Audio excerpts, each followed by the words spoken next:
जय हिंद मित्रांनो, आपल्या यूट्यूब चॅनलवर मी सर्वांचं मनापासून स्वागत करत आहे.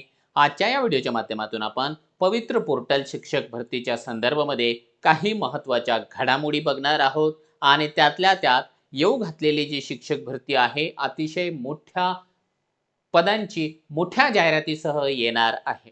त्यापूर्वी आपल्याला एक महत्त्वाचा मुद्दा या ठिकाणी समजून घेणं आवश्यक आहे, जेणेकरून प्रिफरन्सेसच्या संदर्भामध्ये जेव्हा केव्हा आपल्याला जे आहे फायनल डिसिजन घ्यायचं असेल त्याच्यापूर्वी आपल्याला हा मुद्दा देखील समजलेला असणं आवश्यक आहे. तो मुद्दा काय आहे तर लक्षात घ्या, ही जी भरती आहे किंवा मागची जी झालेली भरती असेल ती एक प्रकारे अघोषित अशी जिल्हा निहाय भरती आहे का, या प्रश्नावर आपण या सेशनच्या माध्यमातून चर्चा करणार आहोत. परंतु तत्पूर्वी आपल्याला जर का शिक्षक भरतीसाठी हवं असेल एक चांगलं असं मार्गदर्शनपर या ठिकाणी जे आहे कोर्स, तर आपल्यासाठी अवेलेबल आहे मास्टर टीचर या प्लॅटफॉर्मवर तुम्हाला गायडन्स बॅच. तर गायडन्स बॅच मध्ये नेमकं काय आहे तर लक्षात घ्या, गायडन्स बॅच मध्ये तुम्हाला फक्त पसंतीक्रमाच्या बाबतीमध्ये सल्ला दिला जात नाहीये, ते तर आलंच आहे, परंतु त्याही पेक्षा महत्वाचं म्हणजे शिक्षक भरतीच्या संदर्भामध्ये तुमच्या मनामधल्या सगळ्या शंका दूर केल्या जातात. त्यासाठी एक कंप्लीट असा व्हिडिओ कोर्स निर्माण करण्यात आलेला आहे आणि या व्हिडिओ कोर्समध्ये तुम्हाला पवित्र पोर्टल शिक्षक भरतीची A to Z संपूर्ण माहिती दिली जाते.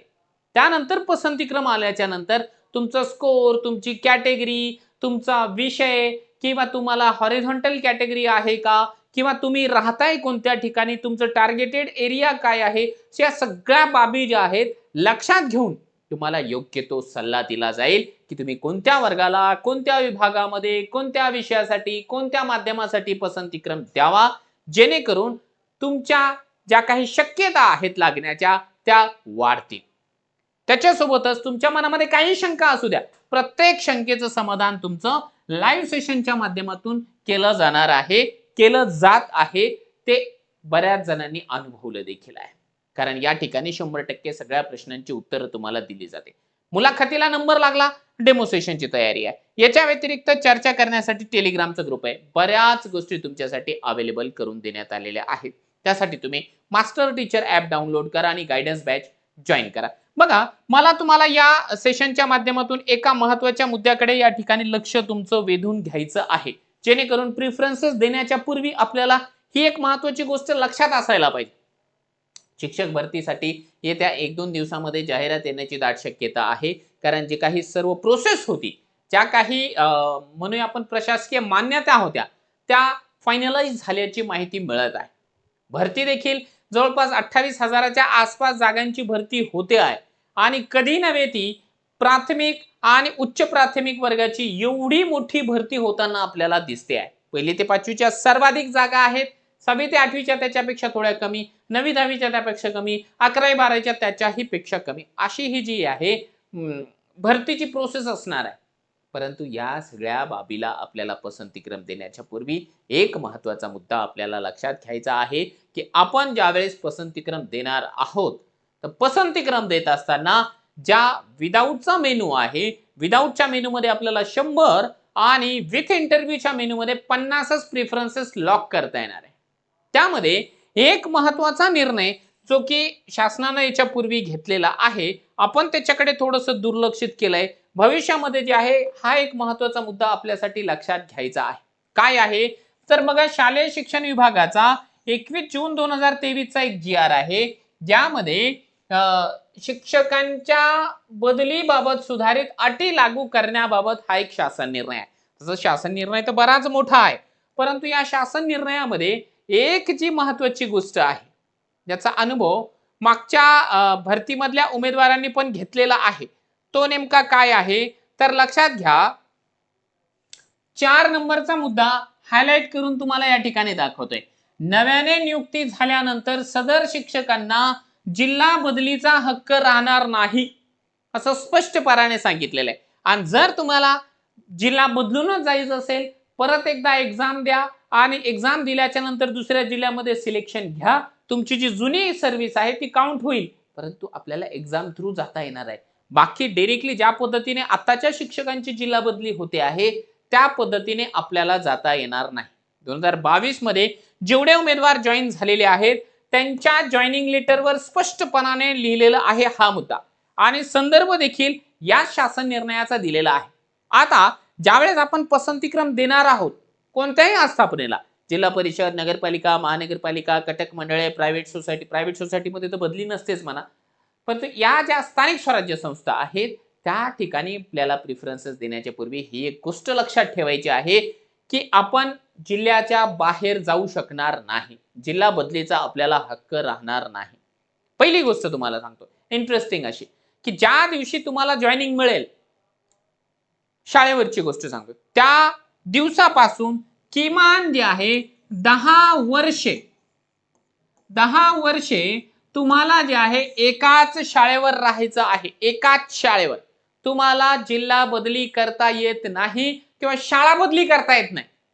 लक्षात घ्या, जर तुम्ही सर्वसामान्य उमेदवार असाल तर तुम्हाला 10 वर्ष एकाच शाळेवर काढावं लागतं. काही जरी झालं, तुम्ही अतिरिक्त ठरले तरच फक्त तुमचं झालं कार्यक्रम, अन्यथा एकाच शाळेवर 10 वर्ष काढावे लागतात. त्याच्यानंतर आपण बदलीला पात्र होतो. आता याच्यामध्ये जे संवर्ग 1 आणि संवर्ग 2 आहे, ठीक आहे, संवर्ग 1 असेल किंवा संवर्ग 2 असतील, यांना 5 वर्षानंतर संधी आहे.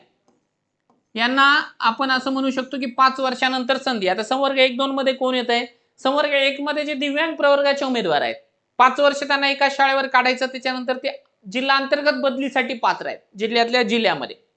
आणि संवर्ग 2 मध्ये कोण आहे? तर जे पती पत्नी एकत्रीकरण आहे, 2 व्यक्ती समजा पती पत्नी जर का वेगवेगळ्या शाळांवरती असेल तर त्यांना बदलीचा हक्क आहे. त्याच्या व्यतिरिक्त आपल्याला बदलीचा हक्क राहत नाही. हा मुद्दा आपल्याला पसंतीक्रम देण्याच्या पूर्वी लक्षात घ्यायचा की ज्या जिल्ह्यामध्ये जातोय त्याच जिल्ह्यामध्ये आपल्याला रिटायर व्हायचं आहे. आता का बरं धोरण आलेलं असेल तर लक्षात घ्या, थोडंसं तुम्हाला ना भूतकाळामध्ये घेऊन जातोय. ज्या वेळेस आपले महाराष्ट्र राज्याचे मुख्यमंत्री एकनाथ शिंदे होते आणि शिक्षण मंत्री दीपक केसरकर होते, त्यावेळेस विभागनिहाय भरती, जिल्हानिहाय भरती असा एक मुद्दा गाजत होता. त्याला आपण कडाडून विरोध केला होता. बाकी जेवढ्या विद्यार्थी संघटना आहेत त्यांनीही त्याला विरोध केला होता की त्या परीने नसायला पाहिजे, कारण मेरिटवरती परिणाम होऊ शकतो. मग नंतर जे आहे कालांतराने दीपक केसरकर साहेबांची बदली म्हणजे त्यांना पुन्हा एकदा जे आहे नवीन जेव्हा टर्म आली, नवीन टर्ममध्ये त्यांना शिक्षण मंत्रीपद देण्यात आलं नाही. त्याच्यामुळे काय झालेलं आहे की आता शिक्षण मंत्री बदलले, परंतु त्यांचा जो मानस होता की आपल्याला जिल्हा वाईज भरती करायची आहे, तो मानस त्यांनी वेगळ्या अँगलने कंप्लीट केलेला आहे. तो वेगळा अँगल काय आहे की जरी त्यांनी सरळ सरळ म्हटलेलं आहे की आपल्याला जिल्हानिहाय भरती करायची नाही, परंतु या नियमाचं जर का आपण अनालिसिस केलं की बाबा तुम्ही एकदा जॉईन झाले की तुम्हाला लाईफ टाइम त्याच ठिकाणी राहायचं आहे, तर याचा अर्थ दुसरा काय होतोय? प्रशासकीय भाषा जर का आपण समजून घेण्याचा प्रयत्न केला तर प्रशासकीय भाषा अशीच राहते, लवकर समजत नाही. हे देखील तेच आहे. म्हणजे एक प्रकारे आपल्याला ही जिल्हानिहायच भरती आहे असं म्हटलं तर अजिबात चुकीचं ठरणार नाही. त्यामुळे प्रिफरन्सेस देण्याच्या पूर्वी आपल्याला जे आहे हा एक महत्त्वाचा मुद्दा लक्षात घ्यायचा आहे की मला ज्या जिल्ह्यामध्ये जॉब करायचा असेल त्याच जिल्ह्यामध्ये माझी मानसिक तयारी असायला पाहिजे. आणि विशेषतः तुम्हाला सांगतोय या ठिकाणी ज्या महिला आहेत आपल्या शिक्षक भरतीमध्ये मोर दॅन 50% महिलांची संख्या आहे. मग महिलांना जे आहे प्रॉब्लेम्स क्रिएट होतात, म्हणून त्यांनी काय करायचं आहे की प्रिफरन्सेस देण्याच्या पूर्वी आपले जेवढे कोणी रिलेटिव्ह असतील, सर्वात जवळचे लोक असतील, मग आपला हस्बंड असेल, सासू सासरे आहे, आई वडील आहे, जे की त्यांचे वेल विशर्स आहेत, त्यांच्या सोबत बसून आपल्याला डिस्कस करायचं आहे की हे एवढे एवढे मला प्रिफरन्सेस आलेले आहेत आणि या प्रिफरन्सेस पैकी मला तुम्ही कुठे कुठे जाऊ देणार, कारण मला त्या ठिकाणी जर का एकदा जॉईनिंग मिळाली मग मला लाईफ टाइम त्या ठिकाणीच राहावं लागणार आहे. मग त्या ठिकाणी आपल्याला प्रिफरन्सेस देण्याच्या पूर्वी तिथली भौगोलिक परिस्थिती काय आहे, तिथलं एन्व्हायरमेंट काय आहे, तिथं ज्या काही वाहतुकीच्या सुविधा आहेत किंवा मेडिकल फॅसिलिटीज आहेत किंवा तिथली खाद्य संस्कृती काय आहे, या गोष्टीचं थोडंसं अनालिसिस करावं लागणार आहे. कारण मी फार लांब गेलोय किंवा अशा वातावरणामध्ये गेलो की तिथलं वातावरण मला सहन होत नाहीये, मग मी जॉब करणार नाही. अनफॉर्च्युनेटली मागच्या भरतीमध्ये काही उमेदवार मला या पद्धतीने आढळले की त्यांचं सिलेक्शन तिकडच्या एरियामध्ये झालं, परंतु त्यांनी जॉईनिंगच घेतली नाही. कारण सांगितलं की तिकडचं एन्व्हायरमेंट आम्हाला सूट होत नाही किंवा तिकडची जी खाद्य संस्कृती आहे ती आम्हाला ऍक्सेप्टेबल नाहीये. तर मग या सगळ्या बाबींचा आपल्याला थोडासा विचार करायचा आहे. हा थोडासा दुर्लक्षित मुद्दा आहे. तुम्ही म्हणाल की सर आम्हाला तर कुठेही जॉईनिंग पाहिजे, तुम्ही काय घेऊन बसलात? मान्य आहे.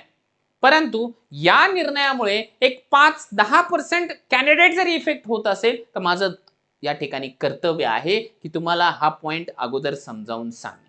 बाकी आपल्याला जर का जिल्ह्यातून दुसऱ्या जिल्ह्यात जायचं असेल, तर पुन्हा एकदा एक्झाम द्या. परत एकदा जे आहे त्या परीने तुमचं सिलेक्शन घ्या. तो मुद्दा वेगळा राहिला. परंतु सांगायचा मुद्दा हाच आहे की जिल्हा बदलीला या ठिकाणी जे आहे बंदी टाकण्यात आलेली आहे आणि याच्या पूर्वी देखील जर का आपण बघितलं की जुन्या शिक्षकांच्या आंतरजिल्हा बदलीचं, तर ते एवढं सोपं काम नाहीये. म्हणून आपण प्रेफरन्सेस देत असताना या सगळ्या बाबींचा विचार करा. ज्यांना की कुठेही जाऊन जॉब करायचा आहे त्यांच्यासाठी तर नो इश्यू, परंतु ज्यांना स्कोर चांगला आहे, ॲटलीस्ट मीडियम स्कोरवाले जे कॅन्डिडेट्स आहे, त्यांनी या गोष्टीचा जे आहे प्रेफरन्सेस देण्याच्या पूर्वी विचार करायचा. आणि हे सांगण्यामागचा आणखी एक मुद्दा हा देखील आहे की बरेच उमेदवार मग काय करतात, विचार न करता प्रेफरन्सेस देतात, त्यांचं सिलेक्शन होतं ते जात नाही. याच्यामध्ये त्यांचं एकट्याचं तर नुकसान होतच आहे, पण त्यांच्या जागेवरती दुसरा उमेदवार जर का सिलेक्ट झाला असता, तर त्या फॅमिलीचं कुठेतरी भलं झालं असतं. त्यांचं देखील तो नुकसान करतो स्वतःसोबत. तसं होऊ नये. या शिक्षक भरतीमध्ये एकही जागा जी आहे ती रिक्त राहू नये, ही माझी मनोमन इच्छा आहे. म्हणून हा सगळा खटाटोप केलाय, हा सगळा व्हिडिओ दिलाय. याच्या व्यतिरिक्त तुम्हाला जर का काही शंका असतील शिक्षक भरतीच्या संदर्भामध्ये, मग मीडियमचा संदर्भ असेल, काहीही शंका असेल, काही तुम्हाला सजेशन द्यायचं असेल, व्हिडिओच्या खाली कमेंट बॉक्समध्ये आपण कमेंट करू शकता. आणि तुम्हाला जर का हवं असेल वेगळं अशा प्रकारचं गायडन्स, ज्याच्यामध्ये की तुमच्या काही समस्या असेल, काही तुम्हाला माहिती हवी असेल, तर त्यासाठी अवेलेबल आहे गायडन्स बॅच. यामध्ये या सगळ्या बाबी आहेत त्याचे ऑलरेडी तुम्हाला सांगितलेलं आहे. फक्त तुम्हाला जॉईन करण्यासाठी काय करावं लागणार आहे की मास्टर टीचर हे ॲप आपल्याला प्ले स्टोअरला जाऊन मोफत डाउनलोड करायचं आहे.